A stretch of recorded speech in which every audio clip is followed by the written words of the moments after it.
ചേലക്കര ഉപതെരഞ്ഞെടുപ്പിൽ രമ്യ ഹരിദാസ് ഉൾപ്പെടെ ആര് മത്സരിച്ചാലും UDFന് വിജയം ഉറപ്പെന്ന് കോൺഗ്രസ് ചേലക്കര ബ്ലോക്ക് കമ്മിറ്റിയുടെ വിലയിരുത്തൽ. പാർട്ടിയിലെ പ്രശ്നങ്ങൾ പൂർണ്ണമായും പരിഹരിച്ചു കഴിഞ്ഞു. ബൂത്ത് സമ്മേളനം ഉൾപ്പെടെയുള്ള പ്രവർത്തനങ്ങൾ തുടങ്ങിയെന്നും Congress block committee president PM Aneesh പറഞ്ഞു. 100% ചേലക്കരയിൽ UDF വിജയിക്കുമെന്നുള്ള ഉറച്ച പ്രതീക്ഷയോട് കൂടിയിട്ടാണ് ഞങ്ങൾ മുന്നോട്ട് പോകുന്നത്. ഞങ്ങളുടെ എല്ലാ തരത്തിലുള്ള താഴെത്തട്ടുള്ള പ്രവർത്തനങ്ങൾ, ബൂത്ത് സമ്മേളനങ്ങൾ ഉൾപ്പെടെ എല്ലാം തന്നെ തുടങ്ങി.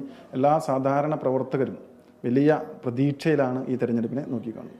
പാർട്ടിയിലെ വിഷയങ്ങൾ കഴിഞ്ഞ ലോക്സഭാ തെരഞ്ഞെടുപ്പിന് മുന്നേ തന്നെ പരിഹരിക്കപ്പെട്ടിരുന്നു. എന്നിരുന്നാലും കുറച്ചുള്ള വിഷയങ്ങൾ ആ തെരഞ്ഞെടുപ്പിന് ശേഷം ഈ ഉപതെരഞ്ഞെടുപ്പിൻ്റെ മുന്നോടി എന്നുള്ള നിലയ്ക്ക് എല്ലാ തട്ടിലും ഉള്ള ചർച്ചകൾ കഴിഞ്ഞു. ബ്ലോക്ക് കോൺഗ്രസ് കമ്മിറ്റികൾ പ്രഖ്യാപിച്ചു, മണ്ഡലം കോൺഗ്രസ് കമ്മിറ്റികൾ പ്രഖ്യാപിച്ചു. എല്ലാ സ്ഥലങ്ങളിലും മണ്ഡലം പ്രസിഡന്റുമാരും കമ്മിറ്റികളെല്ലാം തന്നെ ചാർജ് എടുത്ത് വലിയ ഒരു പ്രവർത്തനങ്ങളുമായിട്ടാണ് മുന്നോട്ട് പോയിക്കൊണ്ടിരിക്കുന്നത്.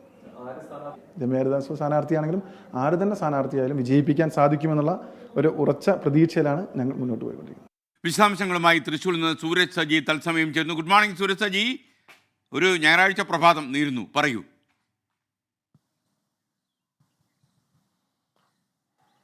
ചേലക്കര ഉപതെരഞ്ഞെടുപ്പ് ചൂടുപിടിക്കുന്ന ഒരു സാഹചര്യമാണുള്ളത്. CPM ആകട്ടെ ചേലക്കരയിൽ ആരാകണം സ്ഥാനാർത്ഥി എന്ന് ചർച്ച ചെയ്യാൻ നാളെ ജില്ലാ സെക്രട്ടേറിയറ്റ് യോഗം ചേരാനിരിക്കുന്നു. ഇതിനിടയിൽ കോൺഗ്രസ് സ്ഥാനാർത്ഥിയായി ആരെത്തും എന്നതിന് മാനങ്ങളേറെയാണ്. കഴിഞ്ഞ ആലത്തൂർ തെരഞ്ഞെടുപ്പിന്, പാർലമെന്റ് തെരഞ്ഞെടുപ്പിന് പിന്നാലെ രമ്യ ഹരിദാസിന്റെ തോൽവിയിൽ വലിയ തിരിച്ചടി അത് കോൺഗ്രസ് നേരിട്ടതാണ്. അതിന് പിന്നാലെ ഈ രമ്യ ഹരിദാസിനെതിരെ വ്യാപകമായ പോസ്റ്റർ പ്രചരണം അടക്കം മണ്ഡലത്തിലുണ്ടായിരുന്നു. അത് രമ്യ ഹരിദാസ് വീണ്ടും ചേലക്കരയിൽ മത്സരിക്കാൻ സാധ്യതയുണ്ട് എന്ന് മുൻനിർത്തിക്കൊണ്ടുള്ള പോസ്റ്റർ പ്രചരണം എല്ലാമായിരുന്നു അന്ന് നടന്നിരുന്നത്. ചേലക്കരയിൽ രമ്യ ഹരിദാസ് സ്ഥാനാർത്ഥിയായി എത്തരുത്, ആക്കരുത് എന്ന തരത്തിലുള്ള പോസ്റ്റർ പ്രചരണം എല്ലാം വ്യാപകമായിരുന്നു. അങ്ങനെ ഒരു സാഹചര്യത്തിലാണ് ഇപ്പോൾ ഇത് സംബന്ധിച്ചുള്ള ഒരു നിലപാട് വ്യക്തമാക്കുന്നതിലേക്ക് കോൺഗ്രസ് ബ്ലോക്ക് കമ്മിറ്റി തന്നെ എത്തിയിരിക്കുന്നത്. അവർ പറയുന്നത് ഈ വിഷയവുമായി ബന്ധപ്പെട്ടുകൊണ്ട് രമ്യ ഹരിദാസ് ചേലക്കരയിൽ സ്ഥാനാർത്ഥിയായി എത്തിയാൽ അവിടെ 100% വിജയം ഉറപ്പാണെന്ന് അവർ അടിവരയിട്ട് പറയുന്നു. അങ്ങനെയെങ്കിൽ രമ്യ ഹരിദാസ് ചേലക്കരയിൽ സ്ഥാനാർത്ഥിയായി എത്തുന്നതിനുള്ള സാധ്യതകൾ തള്ളിക്കളയാൻ കഴിയില്ല. നിലവിൽ ഈ സ്ഥാനാർത്ഥിയായി പരിഗണിക്കുന്നതിൽ പ്രഥമ പേര് അത് രമ്യ ഹരിദാസിന്റെ തന്നെയാണ്.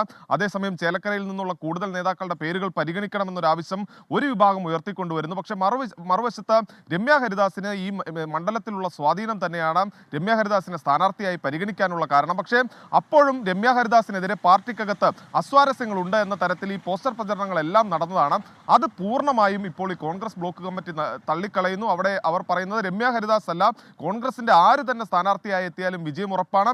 രമ്യ ഹരിദാസ് സ്ഥാനാർത്ഥിയായി എത്തിയാലും 100% വിജയം ഉറപ്പെന്ന് ഈ കോൺഗ്രസ് ബ്ലോക്ക് കമ്മിറ്റി വ്യക്തമാക്കുന്നു. അതോടൊപ്പം തന്നെ ഈ ചേലക്കര മണ്ഡലത്തിൽ കോൺഗ്രസിന്റെ ആഭ്യന്തര പ്രശ്നങ്ങൾ കോൺഗ്രസിന് തലവേദനയായിരുന്നു. പക്ഷേ ഈ ആലത്തൂർ പാർലമെന്റ് തെരഞ്ഞെടുപ്പ് കഴിഞ്ഞതിന് തൊട്ടു പിന്നാലെ ഇതുമായി ബന്ധപ്പെട്ടുള്ള തർക്കങ്ങൾ പരിഹരിക്കുന്നതിന് വേണ്ടി പാലക്കാട് MP കൂടി, പ്രത്യേകിച്ച് തൃശ്ശൂരിന്റെ DCC പ്രസിഡന്റായിട്ടുള്ള VK ശ്രീകണ്ഠൻ ഇടപെട്ടുകൊണ്ട് നിരന്തരം ചേലക്കരയിൽ പ്രത്യേക യോഗങ്ങൾ വിളിച്ചു ചേർത്തു. അങ്ങനെ പാർട്ടിയുടെ അടിത്തട്ടിൽ മുതൽ മേൽത്തട്ട് വരെയുള്ള പ്രശ്നങ്ങളെല്ലാം പരിഹരിച്ചുകൊണ്ട് എല്ലാ ഘടകത്തിലും ഭാരവാഹികൾ ഉൾപ്പെടെ നിശ്ചയിച്ചുകൊണ്ടുള്ള ഒരു ഇലക്ഷൻ തയ്യാറെടുപ്പിലേക്ക് കോൺഗ്രസും കടക്കുന്നു എന്നുള്ളതാണ് ഇപ്പോൾ കോൺഗ്രസ് ബ്ലോക്ക് കമ്മിറ്റി തന്നെ വ്യക്തമാക്കുന്ന. ഓക്കെ, സൂരജ് സജിയാണ് തൃശ്ശൂരിൽ വിവരങ്ങൾ നൽകിയത്.